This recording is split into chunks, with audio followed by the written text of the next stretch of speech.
All right, today is the day, and on demand we are going to do a little Fiberglass 101 class.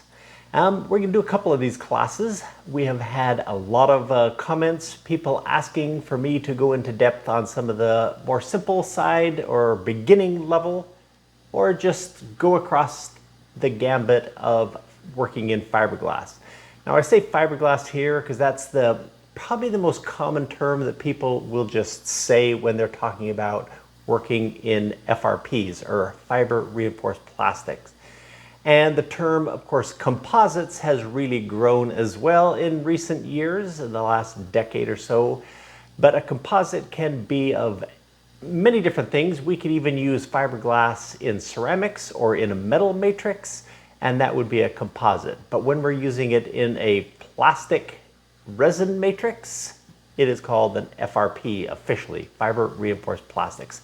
Anyway, we are going to do a little series of introductory exposés on these topics, first starting with fibers themselves. Now this topic could go on for many videos and many hours because this field of science in materials and fiberglass, or FRPs, is so large and the material selection so big that it could be, as I said, very long videos. We are just going to focus on the very basics so that people that are coming in and finding these videos can have an understanding of what we're talking about when we're working on the Arete or other projects. And so first off, we're going to talk about the fibers themselves.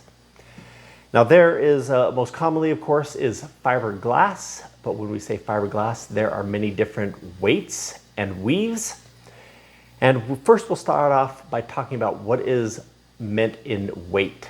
When you go to order some fiberglass or other fibers, it is measured in a weight, meaning that you pick up 1 yard. Now this is just a small square, but if we had a 3 foot by 3 foot,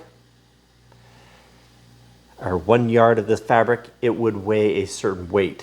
Now this is a very lightweight fabric here, and it would be about 3 ounces for a full yard. On into a heavier cloth like this one would be about 9 ounces for a full yard. So when you're ordering fiberglass, Kevlar, carbon, one of those things, it will have a weight. Now the most common mix of fiberglass is not really a weave, but it is a compressed bunch of fiberglass, discontinuous, randomly oriented fibers, or it is often referred to as a mat. Now this mat, like I said, is not weaved together as a fabric would be, but is just lots of fibers randomly oriented and then pressed with a binder to hold it into position. More about the binder in just a moment. Now another version of the mat is called veil, and it is also manufactured the same way. It is just the discontinuous, randomly oriented fibers, but they are finer fibers and fewer of them, but they are bound together with a little bit of a binder. And that is used very specifically to reduce print through and when your first layers. And we'll talk about print through in just a moment as we finish with talking about these different fibers. The next most common weave, of course, is a plane weave where most of the fibers run at 90 degrees to each other. Probably similar to what you would find on just a loom. You know, you have fibers running in one direction and you slide a shuttle across, pull a fiber through, pack it down. A plane weave is usually just 2 fibers at 90 degrees. But of course, I say normally, but that is never true in a weave. There's always some fibers running in different directions to hold the weave in place. Now, plane weave fibers are probably the most common, and there is a whole gambit of different weaves in the plane weaves. Like I said, some with minor fibers lying in different directions to hold it in place. Now, these fibers will drape across things in one particular direction very well, but when you try to go around sharp corners, they don't do as well. Sometimes you can reorient it at 45 degrees, and then the fiber is going across a corner at 45 degrees, and it tends to make that bend better than just straight on.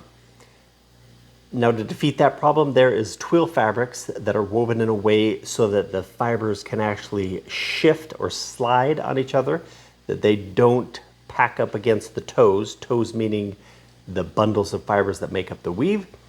In these twill fabrics, they can shift and move a lot easier and slide against each other in the fabrics. And those actually, of course, conform much better.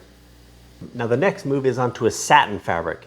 Now the satin fabrics are very much like the twills, so that they conform very well because they slide on each other very well, but that the weave is so tight that it's limited to in how far it can stretch.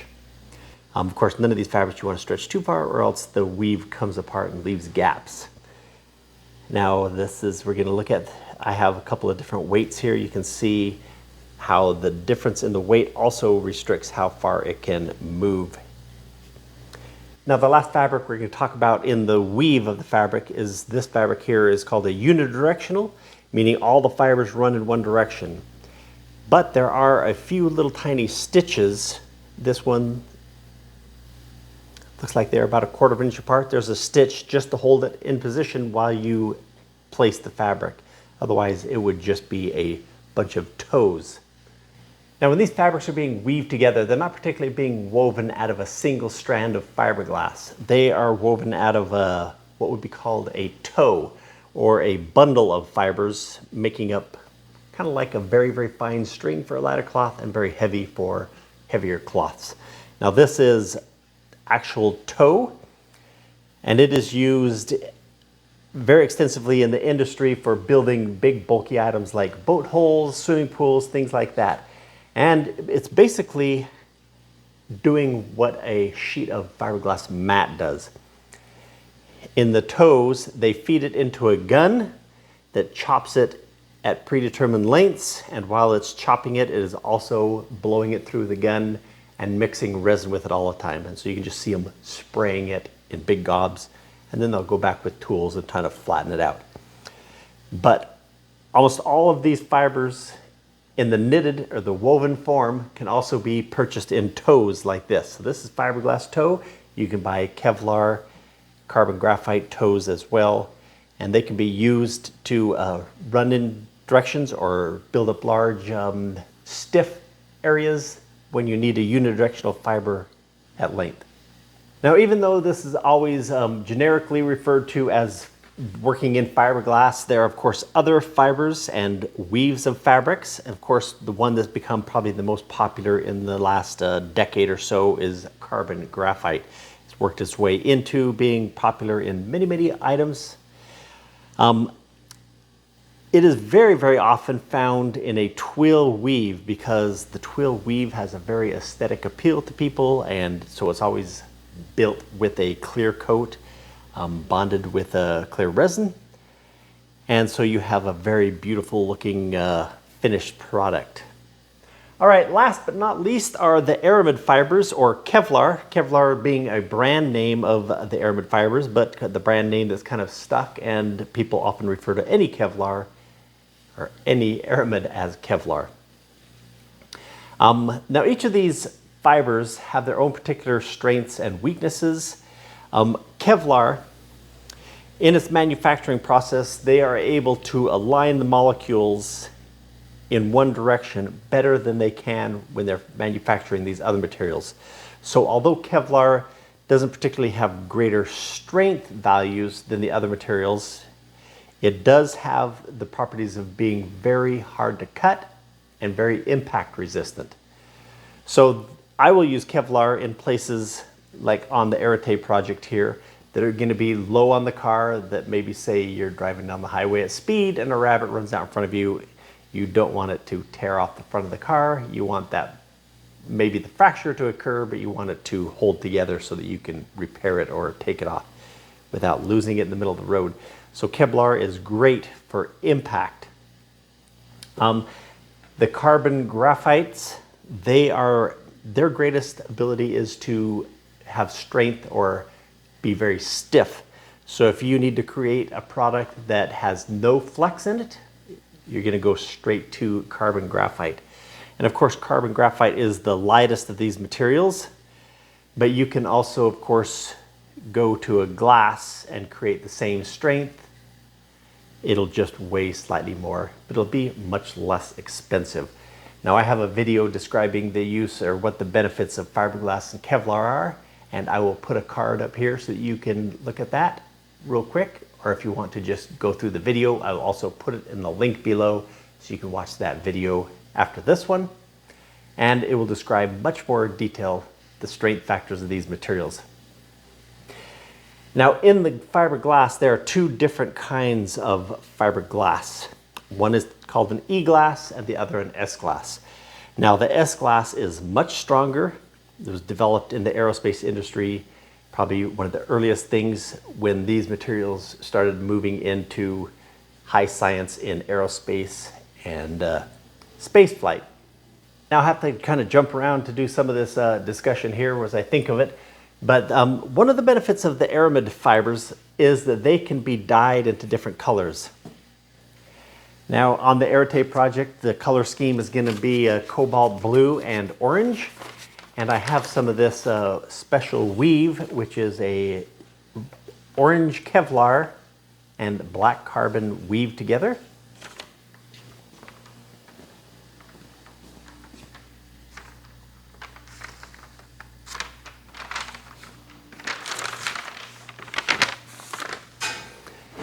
And they have many other colors and blues and yellows, all kinds of beautiful things. Those are readily available at most suppliers. Although the Kevlar is easy to color and you can find that in these interesting weaves, they have also in the past done some coloring of fiberglass, but I found that the one that I did try to use was one dyed black, looked like carbon graphite, but it bleached out in the sun, was very ultraviolet sensitive. And so I've never seen it appear again, probably because of that reason. There is a very interesting aluminized glass. Looks just like polished aluminum in the right light sunlight. I'm surprised that people haven't used it more for that clear coated aesthetic appeal. Might have to try that on a project one day. Now there are some other materials like basalt and phenylene, polyethylene, boron, some pretty exotic materials out there, but they are pretty hard to come by. And in fact, if you want to work with some of these fabrics, you usually need to order a full lot or thousands of yards. And so it becomes kind of a moot point for us working in a small projects in kind of home industry. We're in our backyard, our little garage workshop. So we have just this selection to go from, very common, very easy to find with lots and lots of distributors. A couple of the big ones, Fiberglass, Fiberlay, and I use US Composites out of Florida for my purchases. Easy Composites in Europe is very popular, I know. But anyway, these things are pretty readily available for all those medium to larger distributors for this industry here. Or I should say the smaller industries we have going on in our garages. Now you might have noticed too when I picked up the Kevlar that it's on this roll and it has no fraying edges. You got all these others that have these edges that are coming apart. Here we are, the toes are slipping out of this carbon graphite. Now the carbon graphite rarely has a binder in it to hold it in position. And so you have to be really careful with working with Kevlar because you're often using it for the aesthetic appeal of it. And so you have to add some binders a lot of times, or fixatives they're called. You can spray on there and that will lock them into position while you're doing it. Especially if you're trying to do something where you want to have something larger than the fabric that you're getting and butt them together. You're gonna have to add a fixative to it, cut it, and then bring those pieces together, and often use a fixative to bind it in place while you put resin on it. But these fabrics come in rolls of usually 36 or 50 or 56 inches wide. And when you have that fabric, there will be one edge that's called the selvage edge that has a little bit of a binding going along the edge that'll hold it from unfraying on that side. You can also buy a lot of these materials in a tape, which has a selvage edge on both sides. And that way, if you're doing some project that you're just going around corners, doing some tight things to build up some strength with multiple bands of a fiber and you don't want to have to try to cut into long strips, you can buy them in tapes like this. So with the entire gambit of things that you could accomplish with these fibers, and these different weaves. I'm going to have to make it super short in an introduction video here to what I would use some of this for, to give you kind of a general overview. Now, I always use a fiberglass mat when I'm building molds, but I will always start with a very fine fiberglass in a weave, such as a super fine satin or the veil. Now, I mentioned before that the veil is made for this particular application as well. But when you have a mold and you put some fiberglass down in there, we're looking at some of these heavier weaves. When you have these heavy weaves, there are small bumps that run through it that when you put resin into your mold and you compress the fiberglass in there and it starts to cure, you take it out of the mold, but that resin continues to shrink. And if you have a real heavy cloth like this, that resin will shrink and it'll conform to the fiber orientation.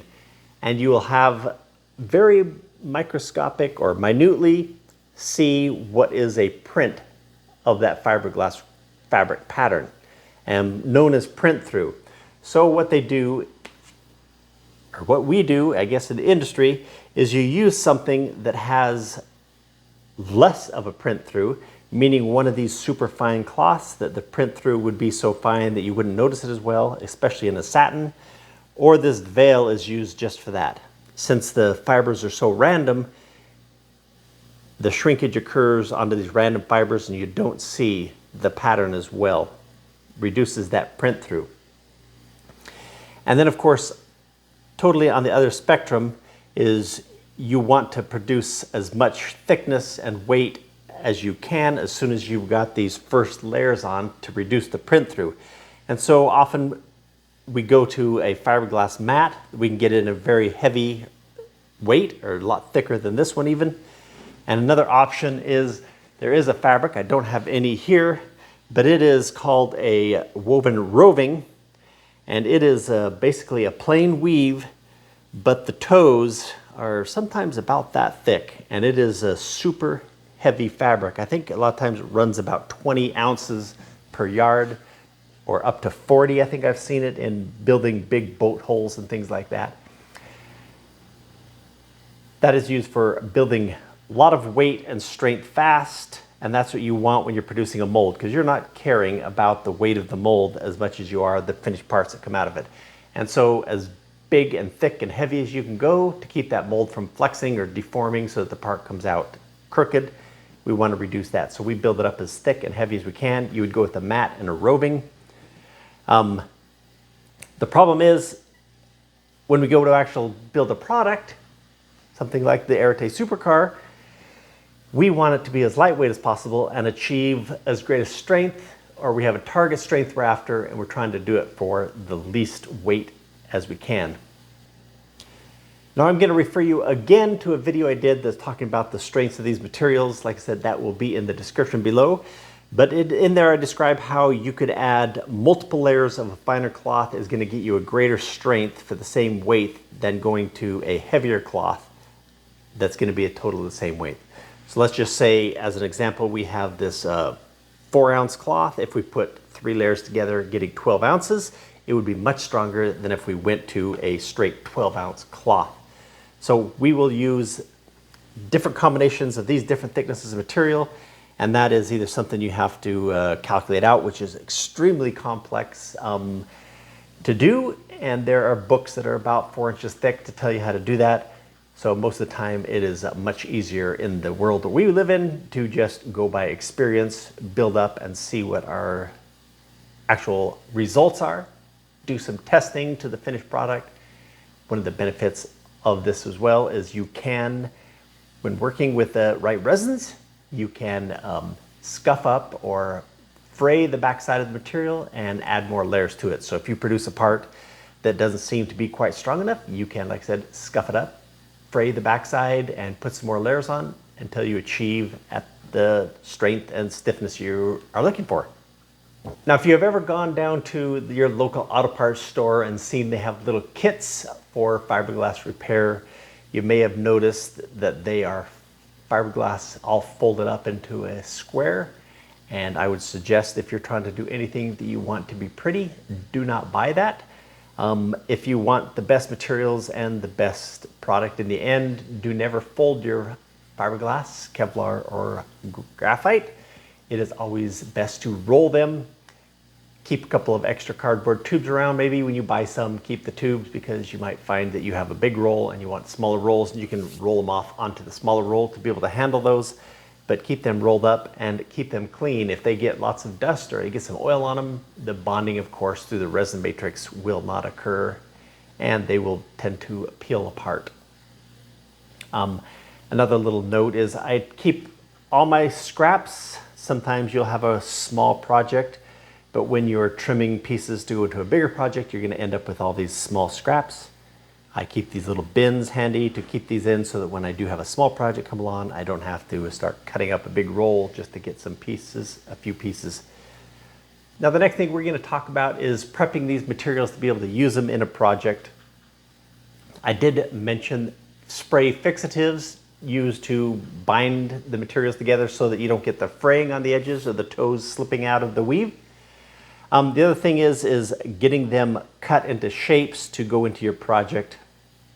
Now the fiberglasses are very easy. The Kevlars are much more difficult to cut. Now I use regular hand shears. I have some electric shears. And you can also use rotary cutters if you have a big cutting pad. I find, of course, shears for small, short cuts and the electric shears for the long cuts. Now the Kevlar is a little bit different in that I mentioned it is very impact and abrasion resistant. Abrasion resistant also meaning cutting. Well, let's just give an example here how simple the glass cuts.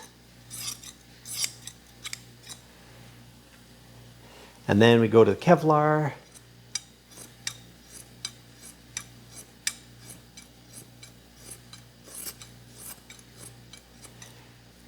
Very difficult to cut Kevlar. Now there are available special shears for cutting Kevlar, and they work much better.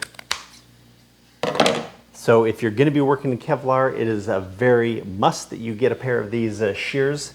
I have had people say that they have taken a pair of new scissors and then just run it along the grinder to give it a little bit of a jagged edge and to cut Kevlar.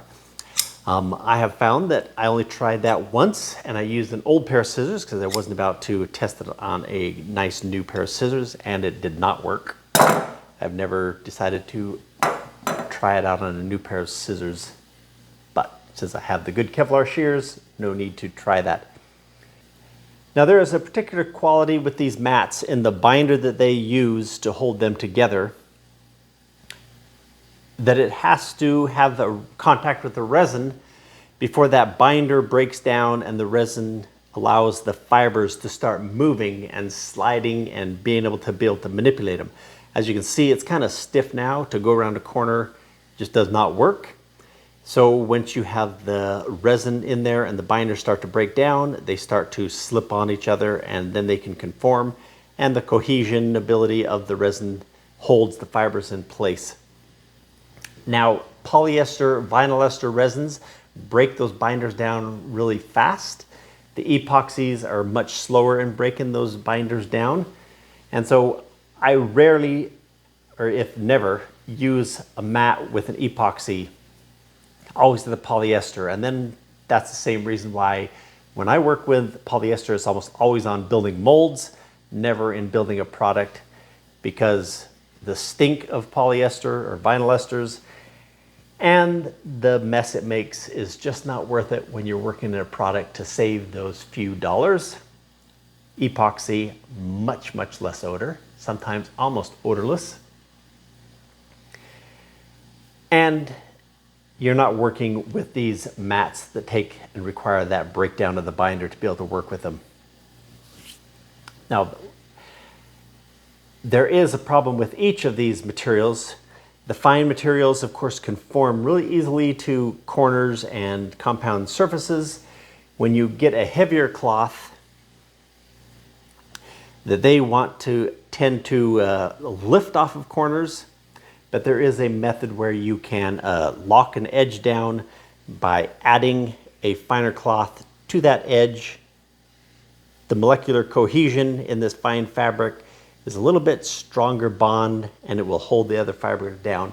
And we'll talk about that in another video when we look into working with these materials and how you can manipulate them in the molds and creating hand layups on sandwich structures and things like that. Anyway, that's our video for today. We will jump into the materials in the matrix, the resins, polyester, vinyl ester, and epoxies in another video, but that's what we have for you today. Thanks for stopping by. Come back and see us again.